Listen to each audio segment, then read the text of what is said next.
सगळ्यात चांगलं मॉइश्चरायझर कुठलं?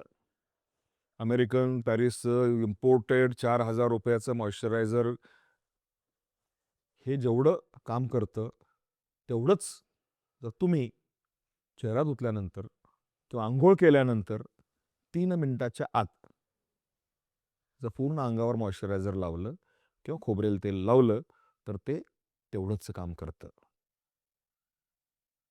सगळ्यात चांगलं मॉइश्चरायझर कुठलं?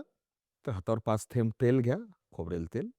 अंघोळ करताना त्याच्यावर 10 थेंब पाणी टाका आणि ते मिसळून अंग ओलं असताना पूर्ण अंगावर लावा. खाली पाणी आहे, वर तेलाचा थर आहे. तुमच्या त्वचेचा ग्लो कायम राहतो. हे ओल्या त्वचेमधलं पाणी 3 मिनिटात बाष्पीभवन होऊन निघून जातं.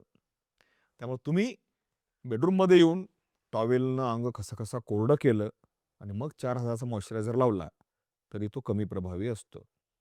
त्यामुळे 3 मिनिटाच्या आत लावलात, तर खोबरेल तेल सर्वात चांगलं मॉइश्चरायझर आणि अंग कोरडं पडल्यानंतर लावलात, तर 4000चं मॉइश्चरायझरसुद्धा कमी इफेक्टिव्ह असतं. त्यामुळे 3 मिनिटाची मर्यादा. केसांमध्ये कंडिशनर वापरतो. शॅम्पूमुळे टाळू कोरडी पडली, केस कोरडे पडले, मग तो कोरडेपणा घालवायला आपण एक महागडा कंडिशनर आणतो. सगळ्यात चांगला कंडिशनर कुठला? खोबरेल तेल.